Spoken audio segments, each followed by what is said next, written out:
Hi everybody, welcome to Coffee in the Clouds at Waldorf Astoria, Miami.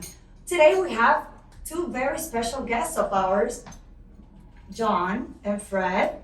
Welcome. Thank you. Thanks for having us. An amazing coffee. Good to be here. What do you think are the key factors, or how is the project being perceived in New York, LA, globally? I can start answering it. Okay. And he can fill Of in. course he wants to always start Right. answering. Yes, I'll take the I'm mic. used to it. He's got the bigger personality. All I can say is everyone, as you know, everyone's buzzing about this project. And when we collectively had that teaser out, do you remember? Yes. This is like a few months ago. We hadn't even started selling or anything. We teased it out. There was some initial press and it blew up. And I have a Google notification on my own name. Big ego, maybe. I could see like around the world. No, it wasn't because of me, it was a building, but around the world. It was like article, all the biggest ones. New York Times, Financial Times, Wall Street Journal, Architectural Digest. It was crazy because of the architecture, because of the hype, because of the Waldorf, and I think mostly because Miami. Everyone is talking about Miami, the infrastructure, the investment, the capital appreciation, the culture, the nightlife. And then The weather. The weather. Oh, it's a little humid right now. And then the building comes the tallest. Of course, it's gonna get all the attention in the world. Everyone's talking about it. I think the architecture is really bold and it's captivating, and people with elevated to a level of taste, I guess, notice these types of things. It's also the interiors. It's definitely the 9 cubes that are sort of balancing on one another. With the most extraordinary views. I mean, the views are just unparalleled to anything that you can get anywhere in Miami, and quite frankly, in most cities across the globe.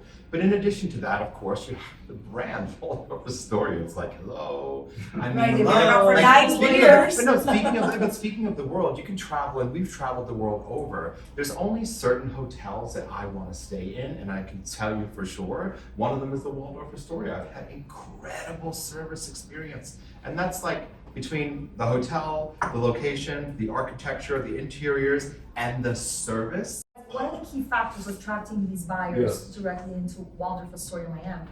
A home is a home. This is where we live, this is where we make memories, and all that is good. But I like to make money for my clients, and I like to double or triple the value of their home. Right. And I think downtown, with the $8.6 billion for infrastructure that's being put in here, is all the rage. So you're buying into a neighborhood that's just exploding in general, but you're buying into the best project that can ever be built here, the tallest, with this hotel. So as an investment, one could say the stock exchange is a little frothy, interest rates still are low, real estate is hot everywhere in the world. Invest here in this moment, right here. Now that you're talking about downtown, I was talking to John right before we were videoing, and he didn't know that Ashkenazi, and I want you to say a little bit about Ashkenazi group, because a lot of our the public, or the ones that view us here in Florida, don't know about Ashkenazi. Yeah, Ashkenazi, it's like, because we're doing so much work in New York, I'm familiar with them, they're really cool. They really understand retail and commercial, and they understand how to lease the proper brands into the right locations. And Yes. I really wasn't aware that, Bayside was going to be completely redone. Yes. And not only just completely redone, but redone by them. They just really understand it. They're like, to me, they're the kings of cool. So knowing that that's directly across the street from where we are. I like that. I King of like cool. that. No, but I'm it- gonna but copy they- that. but I'm they gonna have say to. that. We'll send you the bill. But no, but truly, it's like, I'm not the one who should get credit because I didn't bring them in, but truly, they are really cool and they understand it. And that's, for us, what our clients are looking for. Our clients want to be in the right location with the right brands that are in close proximity. Earlier you were saying, what is it that people are attracted to? It's the service and the convenience, right? Our clients come from all over the globe, and they want to just be able to, they're not going to be living here all the time, so they want to know that when they're not here, their home's taken care of, or if they're not here and they want to send a friend, that their friend will be connected to the concierge. You can help get dinner reservations, all those things that are, if you're not here all the time, you're not plugged in. They'll be plugged in when they come here because our concierge and the entire team of services is plugged in. I've been coming to Miami for like 25 years, and it's changed so much.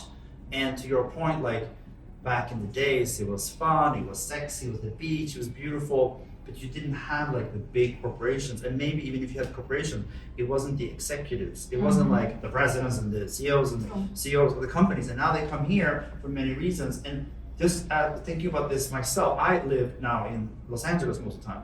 And that airport Nobody warned me when I moved to Just- LA. There's yes. no flights anywhere. Basically, you're isolated away in You're like totally somewhere. isolated. Right. But this airport and It's- all the flights now, Yeah. like when Do I was you gonna know book a if flight to there's- Greece, I have to go via Miami because Miami Airport, all the flights, and then you have Dubai, and it's becoming like the place to travel from. But going back to that airport thing that you're saying, we actually carry more airlines in Miami Airport than even Max and JFK.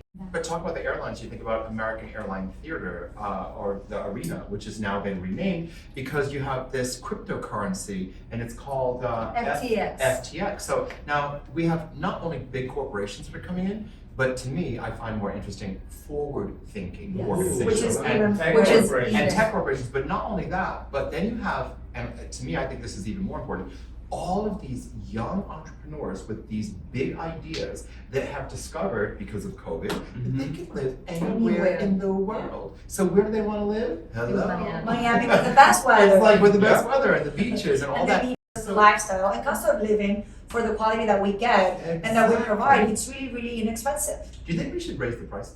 Absolutely. We just actually we were saying that. But it's not just Miami, I mean downtown Miami. I think that is very exciting to see how the city is changing. Yeah. Where before we didn't have a downtown. Now you know we have the Yes. art center, we have so many things. I mean, I think it's very exciting. Crazy roller coaster. I think I'm sorry, Yeah. I interrupted, but it's been a crazy roller coaster. I think that it was timing, and I always try to mention to everybody, Waller's been under creation for the past 7 years. They've Yes. been working in the Yes. background for the Yes. past 7 years, Yeah. and I think that they made it so perfect that it's not Right. about it's about The product and and the time. timing. It was Right. perfect timing.